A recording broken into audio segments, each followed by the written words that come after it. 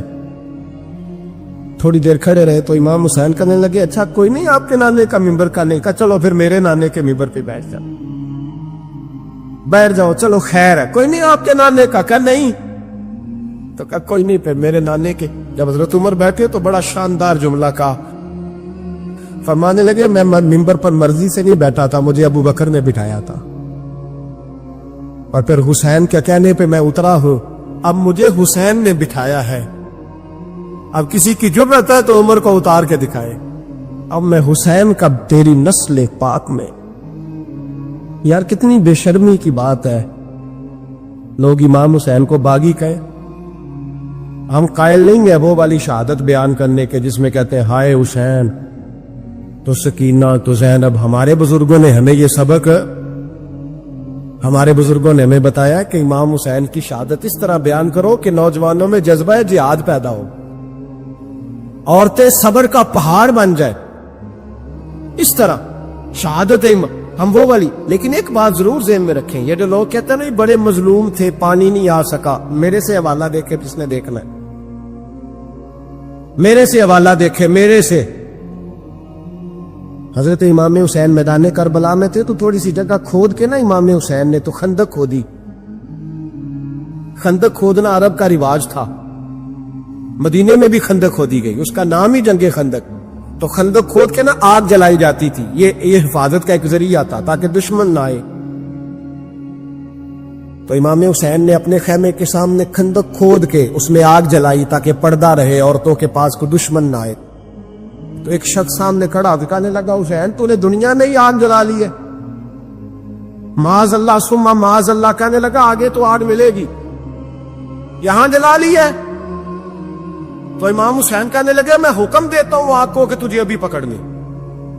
لوگ کہتے ہیں مظلوم تھے، میں حکم دیتا ہوں آگ کو تجھے ابھی پکڑ لے۔ یہ لفظ امام حسین نے کہے، میں 3 کتابیں تو میری لائبریری میں ابھی ہیں جن میں حوالہ 3 کتب سے، اور آج کل پرسوں کی کتاب نہیں، سینکڑوں سال پرانی۔ جب کہا نا میں حکم دیتا ہوں تو وہ آدمی گھوڑے سے نیچے گرا، گھوڑے سے نیچے گرا، اور گھوڑے کی رکاب کے اندر اس کا پیر الجھا، گھوڑا ڈر کے اتنا دوڑا کہ جا کے اس آدمی کو آگ میں پھینک دیا، امام حسین کے سامنے جل کے مر گیا۔ یہ حسین ابن علی ہے،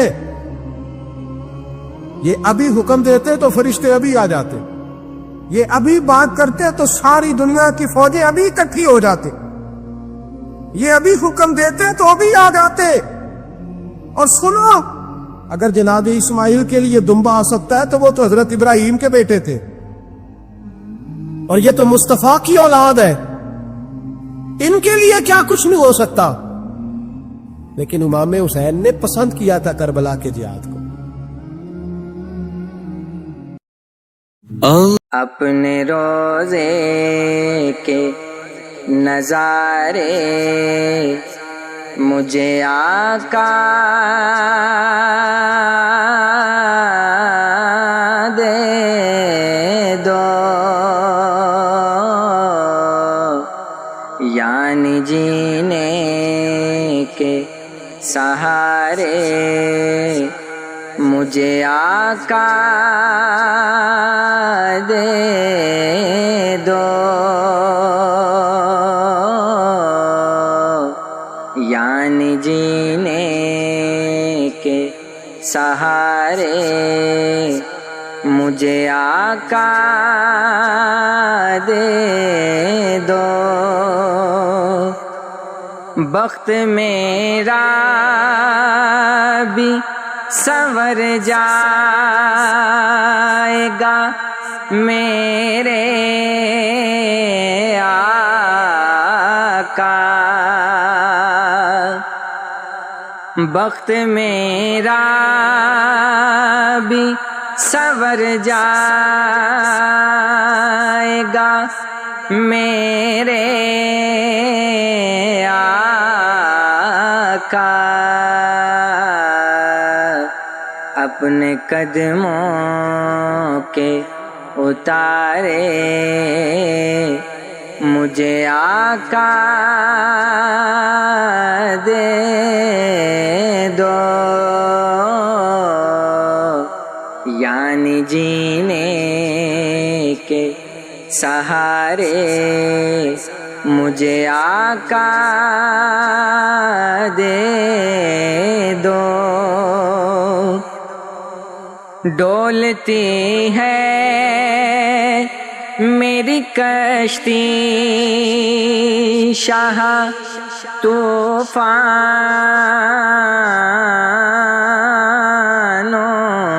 میں، ڈولتی ہے میری کشتی شاہ طوفانوں میں، بحر سیاہ سے کنارے مجھے آقا دے دو، یعنی جینے کے سہارے مجھے آقا دے دو۔ اس کڑی دھوپ میں امان کہاں پاؤں میں، اس کڑی دھوپ میں امان کہاں پاؤں میں، زلف مشکین کے سائے مجھے آقا دے دو، یعنی جینے کے سہارے مجھے آقا دے دو۔ دیکھنے والوں کی تو رٹ یہی لگ جاتے ہیں، دیکھنے والوں کی تو رٹ یہی لگ جاتے ہیں، پھر سے یہ نظارے مجھے آقا دے دو، یعنی جینے کے سہارے مجھے آقا دے دو۔ میری اجڑی ہوئی دنیا کو بسا دو اب تو، میری اجڑی ہوئی دنیا کو بسا دو اب تو، شہر بطحا کی بہاریں مجھے آقا دے دو، یعنی جینے کے سہارے مجھے آقا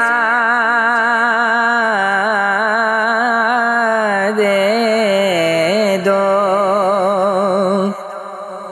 رخ کے انوار سے آقا ہوا عالم روشن، رخ کے انوار، رخ کے انوار سے آقا ہوا عالم روشن، میرے دل کے بھی اجالے مجھے آقا دے دو، یعنی جینے کے سہارے مجھے آقا دے دو،